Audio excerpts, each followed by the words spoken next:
This is the UR Business Network. Hi, and welcome to the New York Real Estate Journal radio show. I'm Eric Wilson, alongside, as always, the former Randolph cheerleading squad and top of the pyramid, Rick Kaplan. Thanks for joining us, Rick.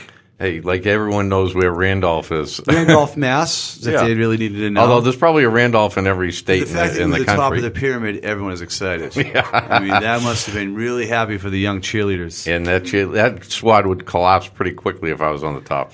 And well, this day, we're talking about back in high school, Rick. Back then, you were wearing a $1.10 soaking wet. You were perfect. But today, we're going to talk about infrastructure, something that is a hot topic and that we hear through commercial real estate and how it's going to impact location, new districts and redevelopment. And Barbara Champoux, the partner of Crowell and Mooring, will join us and talk a little bit about that.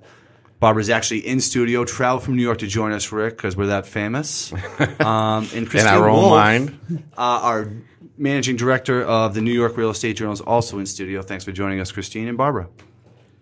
Hi, Rick. Hi, Eric. Nice. Hi.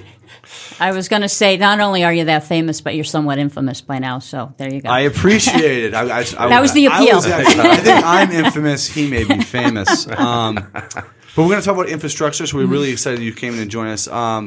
Let's talk about what is the infrastructure first when we mention it, so everyone knows. Sure, and thank you. Thank you both, Eric and Rick. I really appreciate the opportunity, and Christine Wolf, the publishing editor of New York Real Estate Journal as well.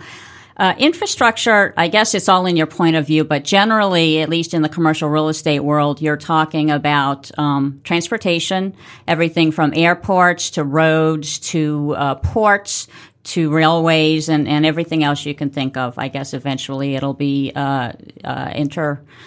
galactic travel. Hover bikes, jetpacks, I got you. And the commercial real estate world will be out there. It is also energy, particularly in these days of increased focus on sustainability and the environment, alternative energy facilities, and the dearth of energy to service a growing population. There's also a third component called social infrastructure, and those are generally the big mega projects that serve some sort of a public or social function, such as universities, hospitals, things like that, mixed-use projects. Education and healthcare, obviously, are twin most important areas of social infrastructure. And these days, of course, if you're in the IT world, you're often thinking of infrastructure as your network and the guts of the computer and communications. But basically, for our purposes in commercial real estate, it's transportation, energy, and social. And, I don't think we talk about that enough because with all the construction, especially going on in all the major cities, the infrastructure is really not growing as fast. Oh, I don't feel it's growing as fast. Well, I think you're absolutely right. And that's really why we're at a critical crossroads right now. The state of the existing infrastructure is deplorable. We face the consequences and the risks every day, at times simply by going to work or picking the kids up from school.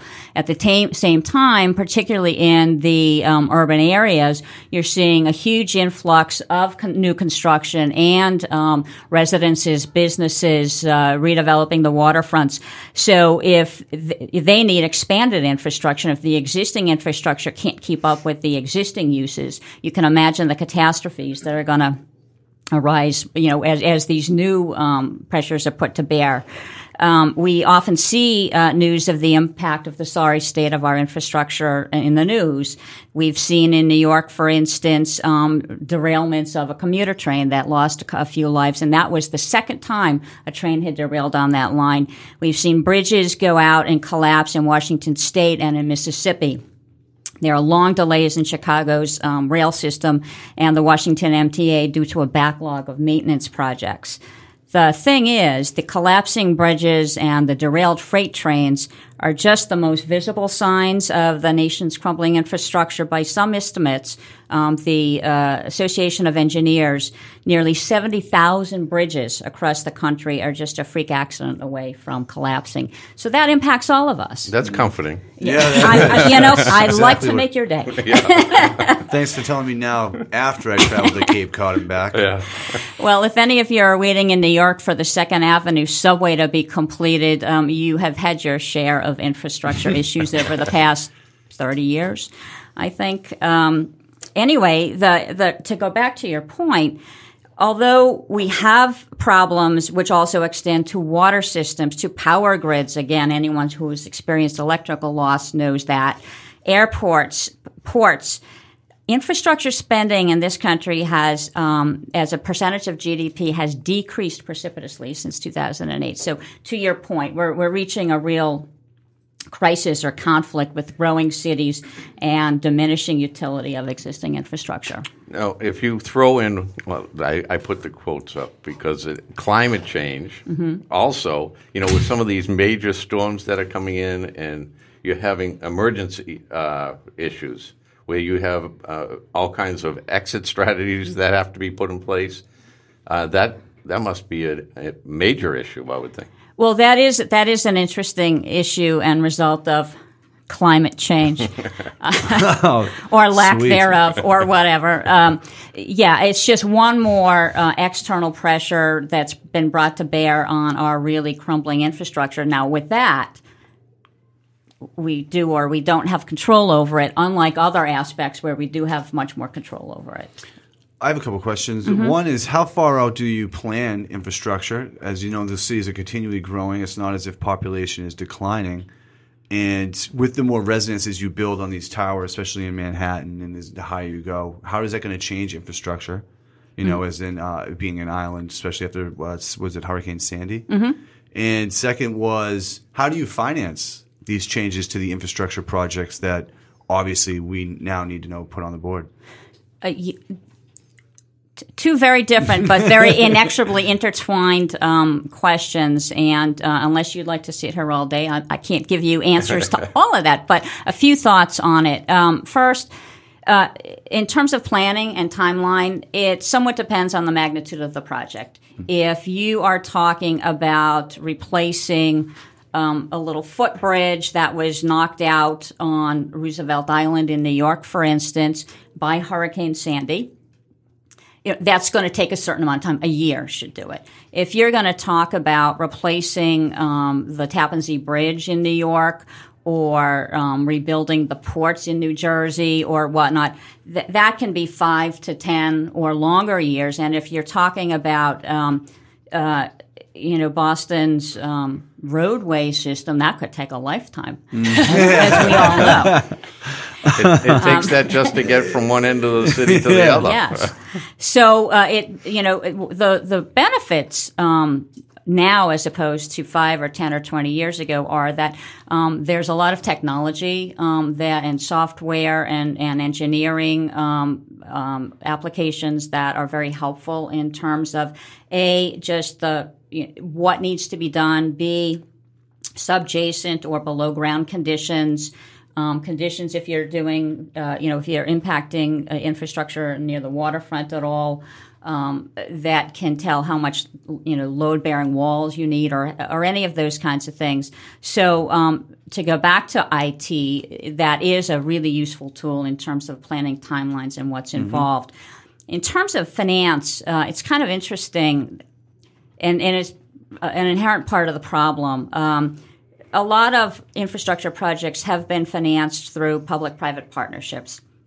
That's basically where the government partners with a private entity to fund either the repair or the redevelopment or the expansion of existing infrastructure. As we've all heard for many years now, most of our state and local governments are under tight fiscal constraints, and a lot of infrastructure development work is funded currently at the state or local level, not at the federal level, although funds can be appropriated under different projects. But since the government, the state and local governments, for the most part, don't have the money to really fund this, and they haven't been funding critical maintenance of it all along, they have been turning to the private sector to help fund it. The problem with it has been, and there's been a lot of kind of reanalysis and a relooking at the public-private, or P3, you sometimes hear it referred to as financing model, is private investors and private lenders and institutions have felt that the government wasn't taking enough risk as part of the public-private finance process, that they controlled all of the permitting in effect. Mm-hmm. They controlled, sort of the speed of time with which the private sector could get its contractors out there. They controlled the process. And why weren't they taking more of the risk for things that were within their control? So that had kind of been turning them off a bit. There is something that's currently contemplated at the national level or the federal level, which is the National Infrastructure Bank. This was basically first proposed by Senator Dodd and Hagel in 2007, but it's been reproposed a number of times. President Obama has backed the proposed legislation, and he was suggesting that $60 billion of federal funding would be invested in infrastructure over 10 years, leveraging up to $500 billion of private investment. It would go to high-speed trains to provide alternatives to air travel, energy efficiency, and things like that. The issue is there's a political overlay, which is just hard to overlook, although we're not going to delve into that. But there's other things that they haven't invested in. The capital markets, the private capital markets, are very skeptical of the National Infrastructure Bank, and they feel it's devoting time and resources from focusing on making the public-private partnership formula work more effectively for both sides. So that's kind of also been holding up anything on that score.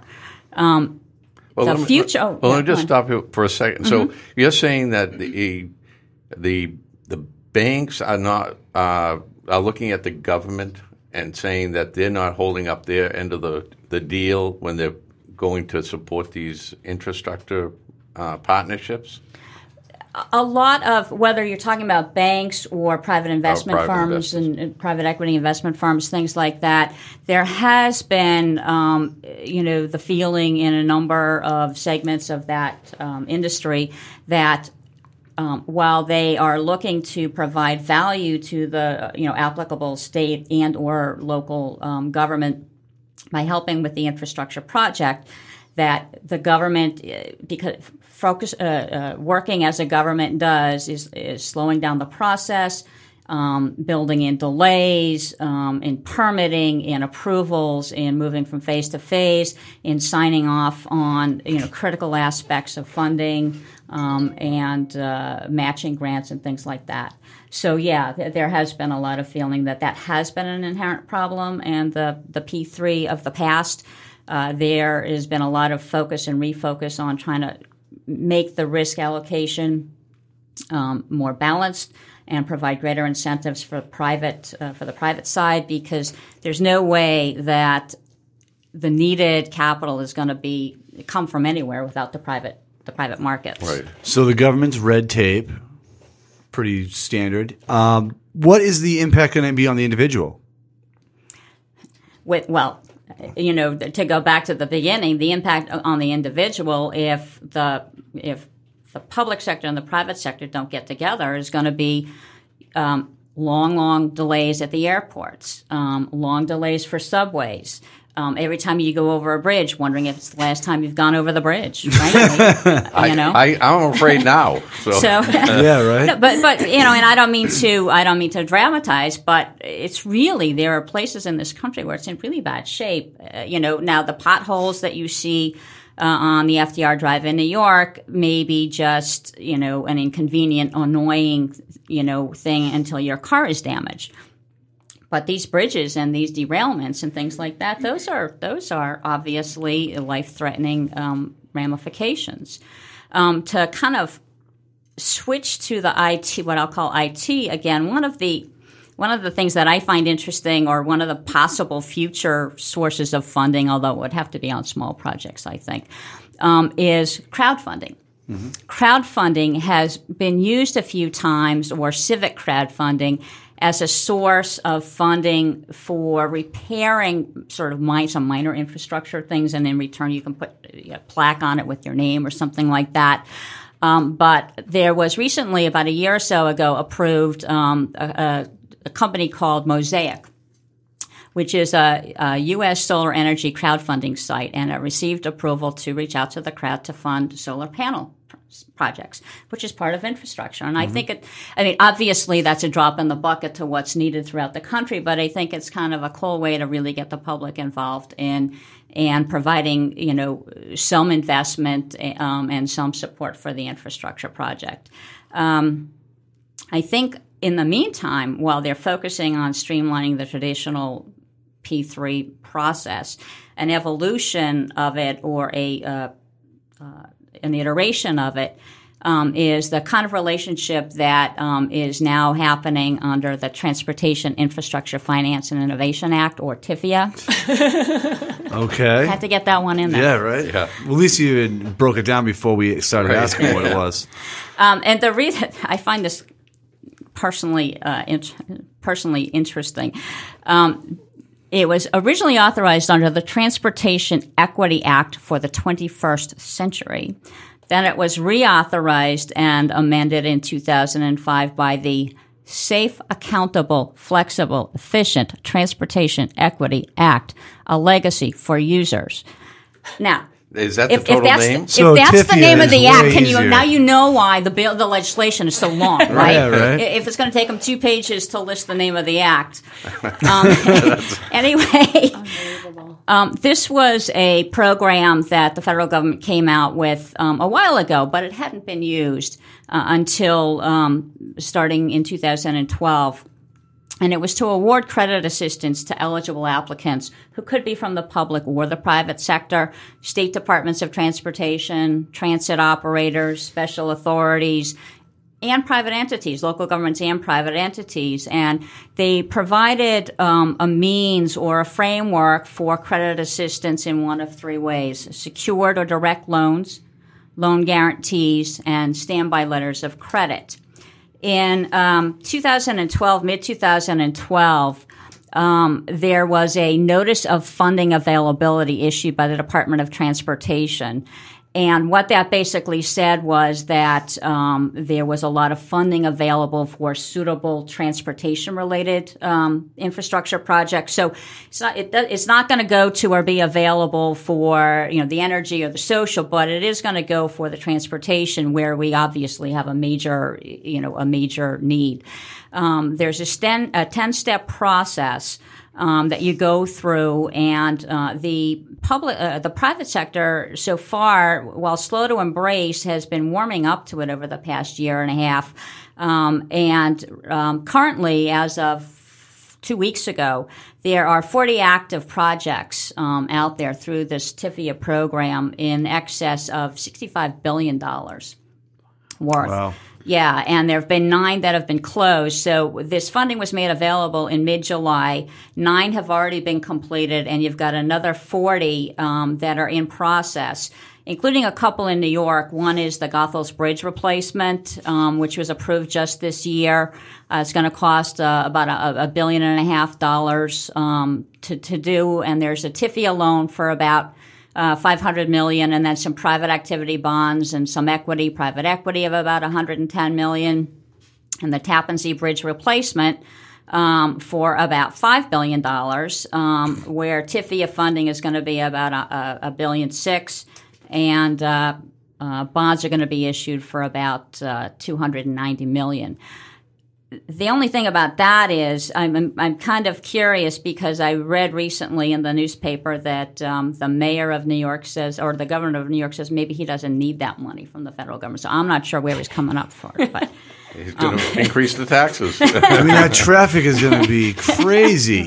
Well, that's, yeah. With the Tappan Zee, if it goes under construction, that's going to be outrageous. That is going to be, now, you see, and that is another side effect. There's going to be long-term inconvenience ranging from minor to major as a result of the fixing, either the fixing of existing or the building of new and replacing, because everybody's going to be, their familiar routes are going to be displaced, and travel is going to be slowed. So yeah, it's going to be kind of painful. But but the problem is that when they put a time frame where they have to have a completion, they're always going beyond that, by not by a month, but by years. And I think that has often been the case in the past, particularly through prior structures and the prior P3 structures.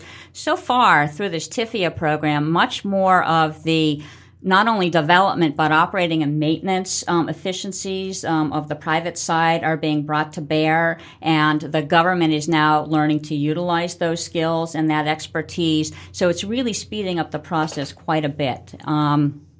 So, hopefully that will not be the case of these projects in a couple of years. You'll look back and you'll say, wow, they all came in on time. Isn't that great? Yeah, it's that TIFIA. No, that was really like a miracle. Because they shortened the acronym by 400 words. Yeah, right? Yeah. My question is, not all infrastructure is federal. There's also state.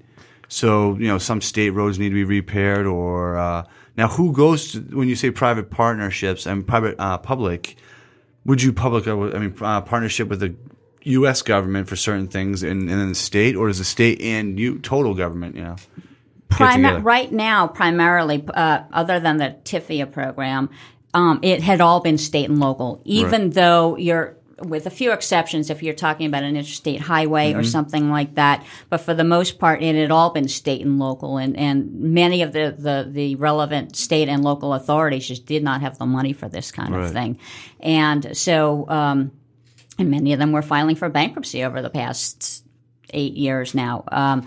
So if you're a private investor looking to invest in that for some kind of reward, like toll collecting or something like that, the fact that it's not going to be backed sufficiently by the state or the local government concerned them, in addition to bogging down the process and things like that.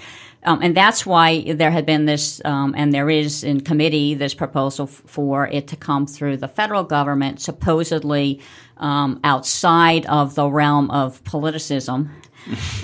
Taking that element out, because let's face it, at the state and particularly the local level, either city or counties are really big in public-private partnerships.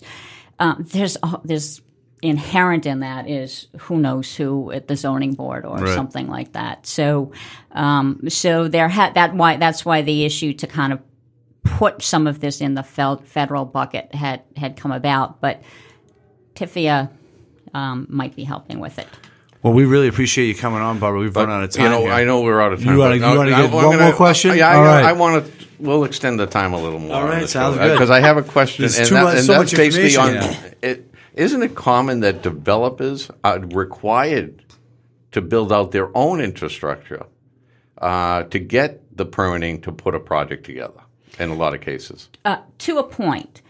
They are responsible for ensuring that there are connections to appropriate infrastructure, such as power grids, sewer systems, things like that. If they are building a major development project, say as part of a mixed use or urban area or something like that, in order to secure the permits to do that, they will often agree to go beyond, in order to kind of offset the impact on existing infrastructure of their development. But that's where it comes from. It's kind of sort of like, okay, well, I'm going to show you that I'll be a good citizen if you let me build here, and I'm not only going to connect up to your existing infrastructure, but I'm going to improve it by X $100 million or something along those lines. So that's a great partnership when it comes to when it something works, like that. When it works, when it works, and it's going to have to work because there is no other way. I mean, I think without a cooperative effort and meaningful investment and risk taking by both sides, there's nothing is going to change. Now, from a commercial real estate perspective, the good news is there's all this opportunity for investment, development, management, operations. So we need, as a community, to get on board and start figuring out a way to make these partnerships work. And I think that's a perfect way for it to go forward with. Mm-hmm. Right. Yeah. Well, we're glad that you're on board, Rick. I am. We really appreciate you coming in, Barbara, and explaining far more than we're ever going to be able to take away from this today. But it was a extremely very in-depth topic, and we really appreciate and I thank you, on. Barbara, because this is a topic that we don't talk enough about. We don't. That. And we really appreciate you giving us the insights. It really affects our daily lives, and I really thank you both for having me. Thanks. It's And been a lot of fun. Christine, thank you for coming on. You added a lot of 2 cents. Is there any chance I can ask one question? Of course. If we could have asked the question the whole already show. extended the Now, this time. may be a stupid question, but when you talk about private funding, and then you talked about something with like toll collection, would there be situations basically where the money would be privately funded to fix a bridge, and then the tolls that are eventually collected on that bridge would then go to pay back the private funder? Absolutely. The tolls are one way in which private financing or loans can be repaid. Oh, I never knew and that's that. why on some of your toll roads, you'll find after a certain point in time, they tend to expire. That's because the debt, the public and private debt, has been paid off. One of the concerns that the private markets had was at one point they were in what you call the waterfall. In other words, the tolls come in, and from the toll revenues, who gets paid out first? The private investors, lenders felt that they were too far down the waterfall given the risk that they put in and the resources that they put in. So So the old I never saying, reali- I I got a never bridge for realized sale that. in Brooklyn. there you go. Now you can buy it. Yeah, right? I always thought that the government, like the state, got all Right. that It may, money, but it depends. It depends on but how the road is financed. Interesting. Yep. That Thank is you. interesting. That was my only question. That's all right. And it was a good one. Yeah. It was Luckily. a very good one. Everything else made complete and perfect sense to me, and I had no questions. Nice. I do have to say also, though, happy 25th anniversary to New York Real Estate Journal. And thank you for your steadfast support of women in the industry. You know how much we all appreciate it. Thank you so much for coming, Barbara. I can't believe you came all the way from New York. This is awesome. And I also want to say Christine does a great job with New York as well, the New York Real Estate Journal. And now you're just sucking up. I was going to say, now we're just throwing Someone's gotta buy lunch. I was going to be honest with you. I actually grew up 10 minutes from here, so Oh, nice. my mother still lives there, yeah. Fantastic. Well, we appreciate you coming on. That was Barbara Champoux, partner for Crowell and Mooring. And we you had go. Christine Wolf, the publishing editor of the New York Real Estate Journal, celebrating their 25th anniversary. As always, brought to you by the New York Real Estate Journal, bringing together commercial real estate for over 25 years. Find us at nyrej.com. For more information, or if you'd like to be a guest on the show, email us at radio@nyrej.com or call us at 800-654-4993. Again, that's email at radio@nyrej.com or give us a call at 800-654-4993. And you just listen to the NYREJ radio show.